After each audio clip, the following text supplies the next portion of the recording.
payout. Welcome to ShareTreck. This is Raj here. Friends, I was looking at the latest press release from Editas providing the 2025 outlook, and I immediately thought most of you would like to hear about this because as a genomic channel, you expect to see a lot of genomic videos out here. So I thought, okay, let me make this video. In this video, I'll provide the key points and we'll look at the price chart as well before I make my conclusions. So with that said, watch the disclaimer. Let's get started.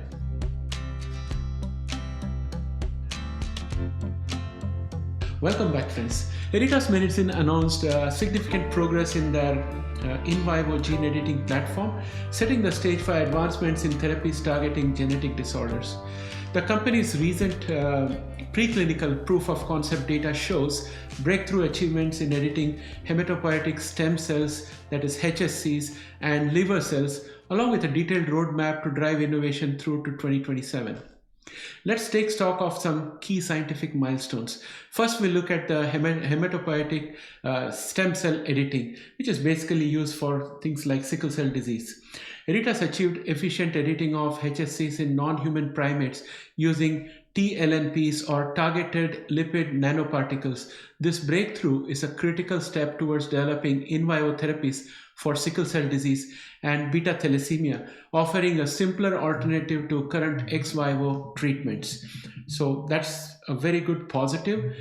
Next, we look at liver cell editing and multi-tissue expansion because the company demonstrated high efficiency editing liver cells in non-human primates while also successfully delivering gene editing components to 2 additional types of humanized mice. These results indicate the versatility and scalability of the platform for addressing diverse genetic disorders. So these are all research areas and they're all preclinical. In their 2025 goals, the theme was to drive this development forward. To do this, Editas aims to capitalize on its progress with the following key milestones. The first one is to announce 2 in vivo development candidates, one targeting hematopoietic stem cells or HSCs and another targeting liver cells. Present preclinical trial for HSC editing and liver targeted therapies. We don't have time for that, timeline for that, but it's going to happen up to 2027. Expand the platform to include 1 additional target cell type or tissue. Continue generating revenue through sub-licensing foundational intellectual property. So that's their plan. All along, I'm looking for dates. I'm looking for dates like 31st of March or by 2nd quarter or by 3rd quarter. I did not find anything significant like that. And these milestones can happen anytime in 2025. And there are some milestones that go all the way up to 2027. So looking ahead towards 2027, Editas plans to submit at least 1 investigational new drug or IND submission or clinical trial application, and they want to demonstrate 2 in-human proof of concepts of HSC editing in treating sickle cell disease and beta thalassemia, and they want to advance at least 1 candidate into late-stage clinical trials. So this is their objective until 2027. Again, this does not indicate to me any sense of urgency when I look at it as a retail investor. Right? Institutional investors may have greater insights and they may be looking at a whole lot of other data, but for me, just looking at this, I don't get a sense of any urgency out here. However, Editas has got some platform advantages which cannot be denied. The Editas plug and play platform leverages tLNP delivery, simplifying gene editing therapies by eliminating the need for complex ex vivo cell manipulation. What I have read so far seems to indicate that for this approach could reduce treatment costs by 40 to 60% while expanding access to life-changing therapies because of the use of this approach. Additionally, the platform's ability to target multiple tissues opens door to innovative treatments beyond traditional gene correction, including gene upregulation. However, with a cash runway into Q2 2027, Editas aims to execute its ambitious pipeline expansion and stated objectives. And when I look at this from a retail investor perspective, I'm looking at the opportunity cost of staying locked into Editas until end of 2027. I ask if I will see monetization of any therapies. There is no such clue in the outlook statement. Meanwhile, other sectors are on fire and provide ample profit opportunities. Next, let's look at the price chart to see what market thinks of Editas, and then I'll come back to give you my conclusions. Let's go to the price chart in the TradingView platform. Well guys, here we are in the TradingView platform looking at the monthly chart for Editas. Each of these candles is a 1 month candle, and as you can see that at the peak, somewhere around 1st of September 2021, Editas was quite high, and since then up to now they have fallen. I would say, let me just give you a measurement. Let us say from 4th of January 2021, when they were at the highest, they came all the way down to by almost 98.32%. That's a huge drop, and the stock is now quoting at $1.22, which basically indicates that the market doesn't have confidence in Editas Medicine. And in this context, when I look at today's presentation from them, or press release from them giving the outlook for 2027 and 2025, I think there is no sense of urgency out there. It's like academic research, and they're going to do foundational research, etc. So doesn't inspire much confidence. Now let us go into a daily chart. I'm going to go into a 1-day chart and take a look at what the chart looks like.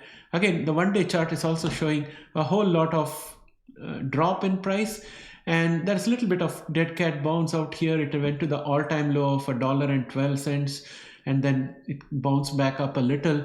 MACD is bullish. Momentum is very low. There is not much enthusiasm or interest in the market for Editas, in my opinion. And I think that overall, there's a lot of activity happening across the stock market. There are so many sectors that are booming.